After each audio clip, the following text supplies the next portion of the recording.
Hello everybody, this is Athelbjorn here, and today I'm going to be giving a quick tutorial on how to build an AFK fish farm. AFK fish farms are awesome for getting lots of resources, especially like enchanted books, tons of fish obviously. It's really the biggest thing that you're going to get is the enchanted books, but I mean you get a ton of stuff from fishing. Um, so I actually built this AFK fish farm in my survival adventure series in episode 3. And I kind of gave like a step-by-step process during that, but I just wanted to have a separate video, kind of be a little bit more thorough, explain how it works and everything. So yeah, let's get started. Everything you're going to need, I actually already have in my inventory. You're going to need a water bucket, a chest, a piece of string, 2 tripwire hooks, a note block, an iron door, 1 piece of redstone, a hopper, and then the cobblestone and the cobblestone slab here doesn't have to be cobblestone. I just use it because that's the easiest thing that you find in survival. But yeah, so you're going to need 4 slabs, and then any type of block that you want to use, just a few of those. So let's get started. So first things first, I'll put my slab here that I'm going to use to stand on. And then in front of that is where I'm going to put my chest, come around to the back here, and then I'm going to hold shift and click so that way it doesn't open the chest. So the hopper obviously is going to catch everything that you catch and just feed it directly into the chest. You can use a double chest, or you can put more hoppers and everything to go down to a storage system if you want. But just in its simplest form, we're just using just the single chest here. Then behind the hopper, we're going to have an iron door that will open and close while we're fishing. And then behind that, I'm going to shift click and put the note block. And then I'm going to come up here and put a slab on top of the note block as well as on top of the door, just so that way the note block doesn't make any noise while we're fishing. And then I'll put another note block, or excuse me, not a note block, another slab on top of the chest to keep the water from overflowing.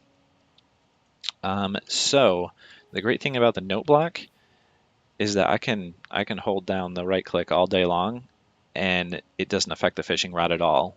It never throws that bobber out. And most importantly, after you've casted your line out, it doesn't pull it back in, which is what allows it to stay in the water until you actually catch something. Okay, so next we need to put, gotta hold shift here, come on, there we go. Okay, so that's just a placeholder. Put a couple blocks out this way. Yep, just 2 blocks like that, and then 1 up here. Now we have to take this out of the middle, because that's where our water is going to go.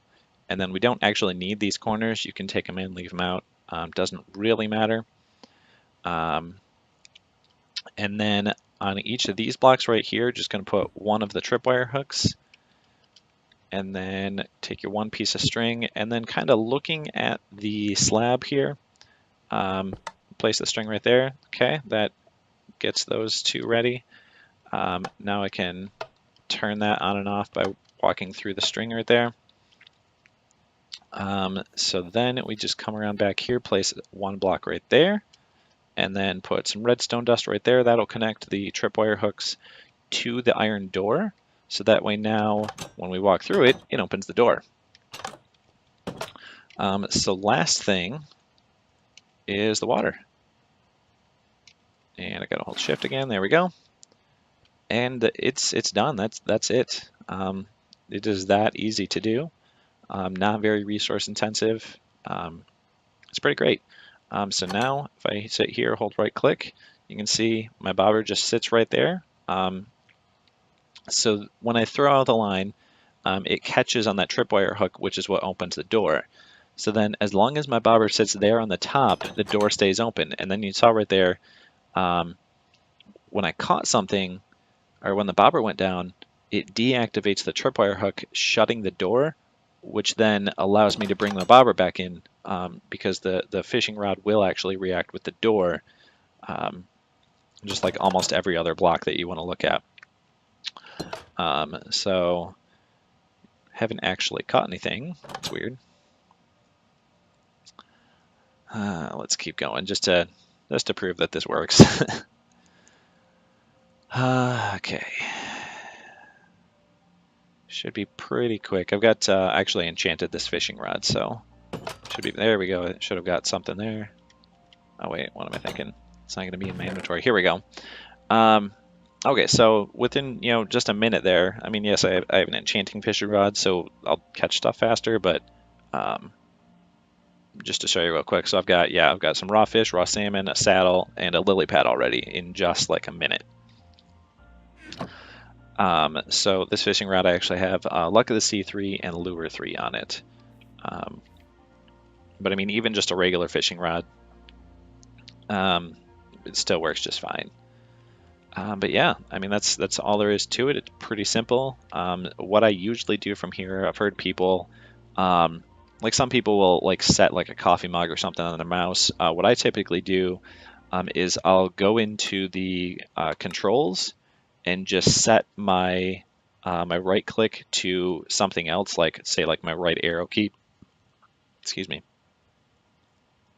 Like my right arrow key, and then I'll take like a coffee mug and set it on my right arrow key, just because it's a flat surface, and then I can walk away from there, making it the AFK fish farm. Let that go for a couple hours, catch a ton of stuff. Like I was saying earlier, you can make a here, let me reset my keys here. There we go. Yeah, so I mean, you can make a storage system. This doesn't have to go, directly into this chest right here. You can, make it go anywhere. This is just like the most compact version. But yeah, there you have it. Let me know what you think in the comments down below. If you enjoyed the video, give me a like and subscribe if you're new. I will be making some more tutorials in the future. So I hope you all have a great day. Thanks.